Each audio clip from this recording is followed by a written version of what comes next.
होय रे ऋषी दादा, तुला गर्लफ्रेंड होती ना? होती की, पण तिचं लग्न झालं. मग तुला खूप त्रास होत असेल ना? होय, खूप त्रास होतोय, कारण लग्न माझ्या संगत झाले. लागली का नाही मग तुम्हाला नोकरी? नाही ना आणखीन. हॅलो, अरे बाळू, ते आपल्या जावयासाठी बघ ना एखादी नोकरी. हां हां हां, बर, त्यांना विचारते मी. तुम्हाला काय अनुभव आहे का? एक नोकरी आहे. कशाची नोकरी नेमकं? बँकेत एक कॅशियरची जागा मोकळी. तुम्हाला काय अनुभव आहे का त्याचा? अनुभव म्हणजे मला काय साधा अनुभव काय, आमच्या गावाकडे साऱ्यांची लग्न झाले का ते ताहेर टिपाला मीच असायचो, पुन्हा नोटा मोजायला मीच असायचो. एवढा तगडा अनुभव आहे मला. ह्याच्यामुळेच तुम्हाला नोकरी लागा ना. तुम्ही काय करा, सगळ्याच्या आहेरच टिपीत बसा. अहो ऐका ना, माझ्या मैत्रिणी यायला लागल्या ताई सगळ्या घरी. तुम्ही कुठं जाऊ नका, घरीच थांबा बरं. तू ह्याच्या अगोदर तर मला म्हणायचीस माझ्या मैत्रिणी यायला घरी, तुम्ही जा बरं बाहेर, आणि आता का तसं म्हणतीस का तू? अहो माझ्या गेल्या वेळेस मैत्रिणी आल्या तेव्हा तुम्ही नव्हतं त्यांच्या पुढं पुढं केलं, काही बी आणून द्यायतात ते करायतात. माझ्या मैत्रिणी काय म्हणल्या माहिती का, अगं तुझा तो घरातला नोकर नाही का, तो लय चांगला आहे, लयच कामाचा आहे बघ, त्याला कामावून काढू नको. आता त्यांना तुम्ही नोकर वाटतात तर काय त्या तुम्हाला पटणार आहे? तर कशाला टेन्शन घेऊ रे का? मग मी आता टेन्शन फ्री झाले, राहा घरी, मला मदत होती तेवढी. ओ इकडे याओ. काय ग?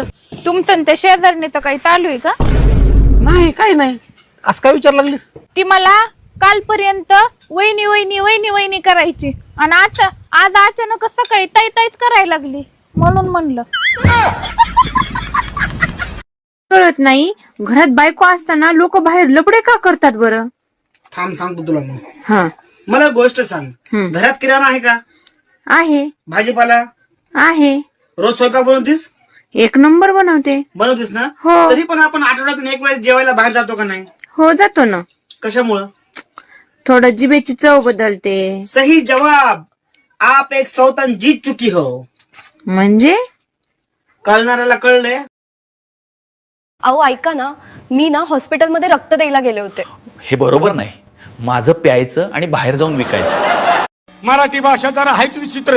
आता मला सांगा, गाडी बिघडली तर आपण काय बोलतो? गाडी बंद आहे. हा, पोरगी बिघडली तर आपण काय बोलतो? पोरगी चालू आहे. बघा, नवऱ्याचा सगळा पगार ताब्यात घेऊन त्याचं काय ना ऐकणारे आम्ही बायका 1,500 रुपये घेऊन सरकारचं ऐकणार होय? माफ करा, आमच्या कारखान्यात बाटल्यांवर लेबल चिकटवायला महिला कामगार लागतात, ही गोष्ट खरी आहे. पण सध्या एकही जागा रिकामी नाही. दुर्दैव आमचं. या आपल्या मिसेस नाही, आमच्या शेजारी राहते. नवऱ्यानं टाकलंय तिला. तेव्हापासून नोकरी शोधते. बघा केवढं दुःख झालं, तेव्हापासून सारखी रडते. अहो भाई, हे बघा, इथे जागा रिकामी झाली ना की मी आपल्या